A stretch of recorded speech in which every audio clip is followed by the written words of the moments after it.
Welcome to the Making Sense podcast. My name is Washeken Duati. I was wondering how to kick our conversations off, and I just thought what has been happening to me the last couple of years. And, from conversations with people, hearing, crying, laughing, it's not only been happening to me. And I think I just want to ask the question, why has it been so hard? And I'm talking in the context of business, but I know for everybody, whether it's their career, their relationships, their jobs, their children, their money, of course, money, it's just been so hard. And why? And many times we sit back and start to wonder, how do I blame myself over this? What should I have done? What are the 10 rules to get out of this? And I think we're in a season where the 10 rules simply just did not work. For me, it's been difficult. Business in particular has been difficult, and I want to take that tone of business. Why has it been so hard? I am a person who's gone for business courses. I've gone for executive courses in the country, out of the country, and there's great information and knowledge, but it was just not the wisdom that was needed for this time. In fact, a lot of times I'd go to places and hear them talk, and I'm like, I can't. And part of it was like, I just don't have the energy. And also, why didn't I have the energy? And when I think about it, we were stopped. COVID-19 stopped us, but then it continued. And many people I talk to, myself included, it's almost like you're trying to lug this big rock up a hill and it just won't go up a hill. And that's the word, up a hill. I think the way we were running business, we were going up a hill and trying to carry this heavy burden that we were never meant to carry. And I think it was time we investigate the way we thought business should run. Really is that? For example, hybrid working. I have been working hybrid honestly for the last 10 years. Because I'm the entrepreneur, I'm the founder, I was the CEO, so nobody was going to have to give me permission. I've not signed a leave form ever since I started business. And even when I was doing it, I felt so guilty. Why? Because I was the only one doing it. Yet, I could already see the benefits of working hybrid, where I get to the office, I engage with people, but when I want to create, when I want to strategize, when I want to think, when I want to create content, it was never going to be the office. Even when I was employed, honestly, my best work never came from sitting 8 hours in an office. So when I started my own business, I gave myself that permission. And I started off with Mondays, I just didn't go to the office. And when I would talk about it, people would be so surprised that I'm not going to work on Monday. And I felt so guilty about not going to work on Monday. How normal has that become? I felt guilty because, of course, there's the voice in the head. There's the way we were conditioned to think business and work should run, that you should be slogging away at every single hour. The definition of slogging away being busy, phone calls, emails, meetings. That is what showed how productive you are. Not necessarily the output. It was the activity that could be seen. And I couldn't do it. I couldn't just do important stuff in the activity. But I got over the guilt, or in spite of the guilt, I would give myself that permission not to be in the office when I didn't need to be in the office. And you know what I also felt guilty about? I wish I could give it to other people, but I didn't know the format, the structure. There's nobody talking about how to give your team members or your employees this same kind of, in quotes, privilege. I was scared. The traditional business side of me was like, how do I keep track of their performance and things like that? And then came COVID, when all that disappeared in a second. And now hybrid is normal. It's normal in my organization. It's normal. Guess what disappeared? The guilt of feeling that I'm alone in enjoying the ability to work differently and in different environments. So when I look back, what was I going to build? A business full of tired people who have to be at the office when they don't need to be in the office, who have to ask for permission or take days off just to go for parent-teachers meetings or take their kids to school, or honestly simply have a nap in the afternoon because they worked really hard in the morning. Now, we don't really care about how many hours in a day you work. It's really, what did you get done? So I think that's why this has been hard. It's the circumstance came where we had to do it. But in a way, our mindsets have taken a longer time to adjust what is actually the reality. And there's some businesses, whether they need it or not, they've just simply bounced back to what they knew before. I think business, we were running it, understanding that the success of a business is profit always going up and up and up and up. But that's not sustainable. Just the same way the sun doesn't come out every day. Just the same way there are flowers on jacaranda trees in some seasons, and some seasons they don't have those flowers. So we had made the aim of business profit. We were looking at numbers. And a lot of us, me included, you started business very focused on the human being. When you were a startup, that one client, 2 clients, and then the conversation started becoming more about how do you get more clients, not how do you serve clients better. And serving clients better is not necessarily what we've been taught. We've been taught, yes, serve clients better, but please think about profitability. Please think about scale. Please think about how to get investors in. Please think about the things that attract investors. And usually that's all about how much money is your business making.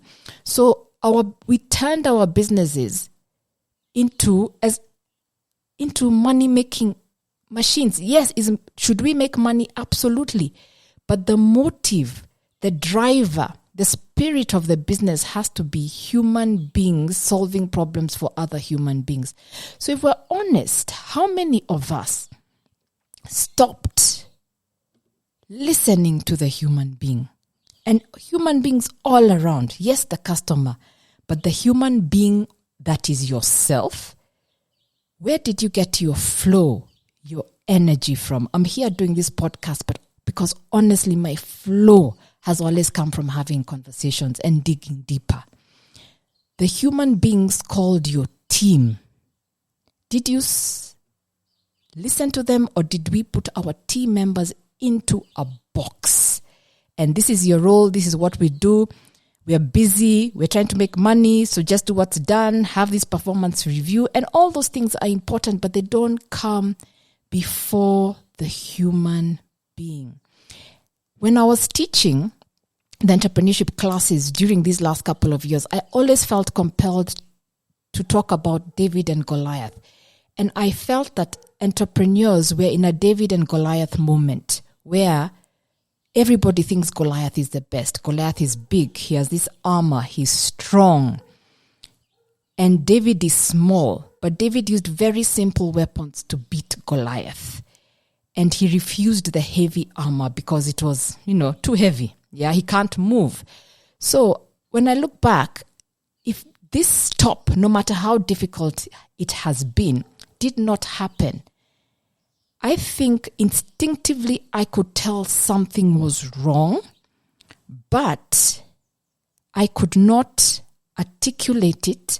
I didn't have many examples of it. And there was nothing to give me permission because the world was all about profit. How many people are you hiring? Are you growing bigger? Are you scaling? Are you in more markets? And that's not bad, but the motive and the driver, the foundations of that business has to be something different. What is the spirit of the business? What are the people? What is truly the impact to the human being that we call the customer who ends up paying money? What truly is the impact? I think the struggle for me has been understanding my place in the business. And before COVID, I'd been in business already past 10 years. And I was wondering, I was in a position where I'd handed over day-to-day running, and I was wondering what is my position in the business. So I kept going in, I kept going out. I kept having good days where I'm I'm energetic. I kept having days when I can't get out of bed. And whether or not you're running the operations, your business, I think many of us, even before COVID, we had those days, but we were not talking about them. That you get out of, you run this business, you're supposed to be passion, focused, fearless, committed. But if you're honest with yourself, you actually can't get out of bed. You just can't face the day, and you don't know what to do about it. So part of it is just simple burnout. Going, but never resting. Why don't we ever rest? Because there's always more money to be made. And in my book, Making Sense, I say money is a tool for life, but in itself, it is not the life. Making more, getting more tired, having extreme highs where you go and you please people and you're on top of the world, and then you come and you're wondering, why am I so sad? Why am I so tired? Why am I so depressed? I don't have a right to be. Then if you happen to also be a parent, you're like, oh my goodness, let me go home and I have to pull up the energy. So we were just going without giving ourselves permission to take a break. Why? Because in our heads, taking a break, no matter what form it takes, whether you go on holiday, whether you sit with a book, whether you have a glass of wine and sit somewhere, taking a break is done when things are perfect. When everybody is sorted out, I'll take a break. When there's money in the bank, I'll take a break. So we were living this life because that is what we learn to do. When you reward yourself, when you have success, when you've made positive strides, reward yourself. But not reward yourself because you just can, or you just want to, or you managed to get out of bed today, so reward yourself. Yeah, so the rewards always had to do with effort. So we had to toil to get the rewards. And then we had to toil more and more. So here we were put in a position where you just had to, for many of us, take a break, irrespective of how bad things are. And it's been hard. Again, changing into that mindset of, I don't have to have permission to stop. I can sometimes just stop because I feel it's the right thing to stop. Secondly, apart from the burnout, it's also, am I doing the right things? I've taken a moment of silence there because this one is hard, because it took a long time even for me to be able to understand, what actually do you want? What actually do I want? So I'm asking you who's listening here, what actually do you want? For some people, it will show up in, yes, the business will be bigger because it has answered what they want. But truly, when people start to understand, what do you want? Because you can build a business that is successful in the eyes of everybody else, but you can't get out of bed in the morning every day. Or you have to, get a boost of external energy from somewhere just to make it through the day. Yeah. So what do you actually want? And having the guts to call it and say, actually, I thought I was on this trajectory, but now what I really want is this other trajectory. And everybody is different, and what they want is absolutely different. So what actually do you want? And we have to stop, like I said in the beginning, the words that are so common. I want to make money. Okay, so does everybody else. I want a big business, a better job, etc., etc. And then, what is the and then? Because if you don't answer the and then it's very easy for this to overwhelm you. I was having a conversation with my sister the other day, and we're saying no matter how hard it gets, I wouldn't stop doing what I'm doing, because there's an and then. And the and then is linked to purpose. My and then is linked to a belief that this will transform lives somehow. That's my and then. So even though I started alone again, I would still do what I'm doing because my and then is bigger than the circumstances I am actually seeing.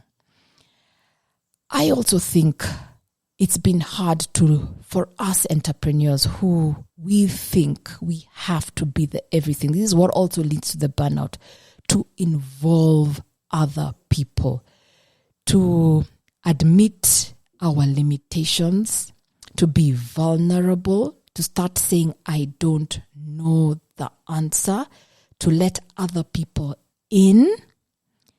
And I've been pleasantly surprised when I've done that where you don't know, other people know.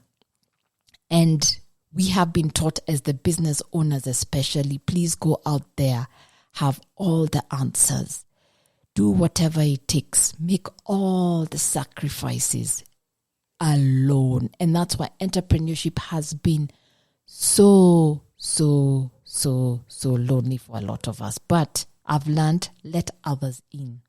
For me, it has been my team, letting them in, letting them take over many things.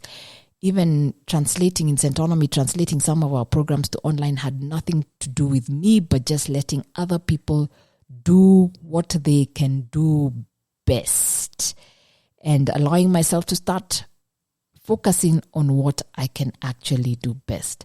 Of course, it has been hard for many of us because of money. But has your relationship with money changed? Mine has. And this year I traveled. And before I traveled, I was like, really, it's been such a hard year financially. Should this really be the year that, I dig into the savings and go off I went for a conference in the States. Honestly, there are better things to do with money I can save. But I asked myself the same question I'm asking you. And then, so money tight. But what has happened with my relationship with money? I think it's the very thing I wrote about in my book. Money is supposed to be a tool for the life that I want. But I think in my head what has happened is that balance. There are some things I will do that don't seem logical. But for me, not because I can explain it in facts, numbers, risk analysis to you, I will do them because something inside of me understands that it is necessary to do that, because that is in fact what will light the fire for the next steps I need to take. So I'm going to ask you, what needs to light your fire? What needs to light your fire? Do you need to actually invest time, some money? Because when we don't do the things that light the fire, we tend to keep going round and round and round and round in circles, using the same energy for the same things and expecting different returns. Well, actually, it's got to be done differently. So if it's been hard, first of all, please understand you are not alone. You are not alone. Even the businesses that you see, maybe even Centonomy, all these businesses that you see and think they're doing so well, it's keeping the show moving in spite and keeping the show differently, finding something deeper than just the external that is keeping us going. For me, it's been, and for my team at Centonomy, when people say this has continued to change your life. So whether you are 10 people in a class and you used to be 100, it's keeping that show going. It's understanding that making difficult choices, this is important, does not mean you have failed. We had to move offices. We had a whole training center. And for 2 years during COVID, and this was my decision, I take responsibility for it. We hanged on to it because, like everybody else who thought stuff was coming back, we thought we would come back that way, but we didn't. And this year we let it go so that, one, you have to put the money towards other things, and you just find you just also can't afford it. So we moved to a smaller office, and I know what that does. Let me tell you, the day we had to move to a smaller office, I honestly felt such a profound sense of failure, because I remember in 2015 when we moved into that office, how proud I was to finally have an office. Before we were in this completely very small office where we were all squeezed. So to move into an actual building with actual space, an actual kitchen, bathrooms at work, bathrooms separated for male and female. Where we were, it was, quite, let's just say we had to make things work, yeah? And finally, we're in an office where people with titles can come, an office where people jet into the country and they come, an office where students could come, visitors could come. We even had people who would make tea, coffee. So when I moved that, and remember, I grew up in the time where when you get an office, that's a thing. And now we had to move. And the choice was right, but here we had to do it. Not just because that it was the right move, we had to do it. Listen to my words, had to do it. Shut down, move. In the midst of all this, we have people leaving us for better opportunities. In the midst of all this, there are some people we had to let go. In the midst of all this, we had to do salary cuts. So the profound sense of failure that I had, and quietly, because how do I show my team this failure? How do I show my clients this failure? But it was there. It was there, and you carry it, and you wonder why some things you're almost self-sabotaging is because you're carrying this profound sense of failure, which has made a voice louder that says you can't do it. You actually can't do it. You've been a fake all along. So all this imposter syndrome that you've been feeling for so many years is actually correct. Yes, that's what we've had to carry as entrepreneurs, and not just entrepreneurs in this season. And that's why it's been so hard. That voice that you're carrying inside your head. Okay? So, what do I want you to do? What do I want you to do?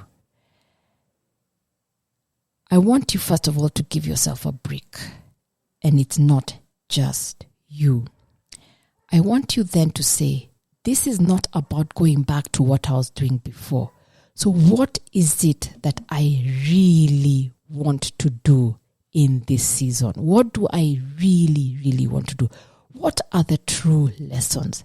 I want you to ask yourself, what am I carrying? I had to move out of the office, but that was the fact. We had to move out. But my emotions and my thoughts were trying to tell me I'm a failure. So moving office to a smaller space is not failing. The truth is, the purpose is more alive today than it is. Story for another day.